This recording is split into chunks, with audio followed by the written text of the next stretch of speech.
Мартинка. Павел ти, след това брат Филип. Което е любящо, праведно и справедливо, никога не върши нещо погрешно, казва урок. Ние всички тези неща ги виждаме и ги срещаме в личността на нашия Бог.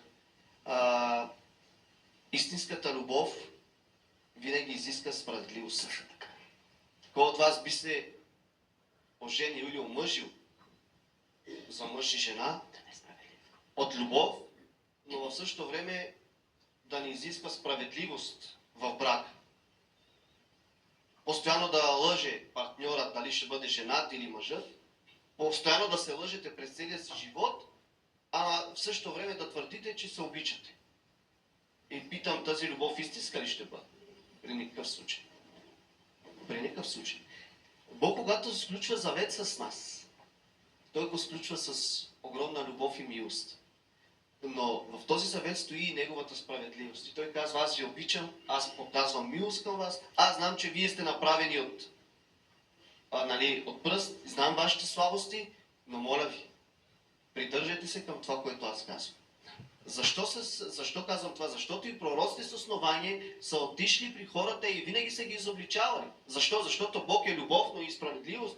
И пророците винаги са проповядали, са казали, върнете се от нечестивия си път, защо трябва да умрете, елате при Бога, за да живеете. Защо? Защото Бог е справедлив и защото Бог е милостив. Кога ще дойде всъщност резултатът на тази справедливост? Когато влезем в магазина, може ли да си вземем всичко и да сложим в количката? Може? Никой не ви спира. Минавате с количката и си слагате каквото искате. Но какво се случва преди да излезем от магазина? Минаваме през касата. Така е животът.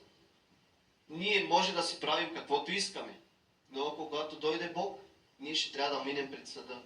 А онези, които са сега повлияни от тази любов, повлияни са от тази милост, да, те ще минат на съд, но те ще минат на съд с радост, защото те знаят кой ще застане на тяхна страна. Ами кой? Ами нашият ходатай Исус Христос, нашият адвокат, Той ще застане на наша страна.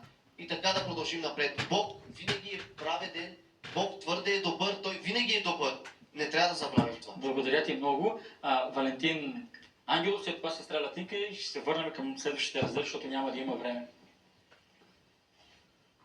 Трябва да благодарим на Бога за това, че ни обича и продължава да ни показва милост.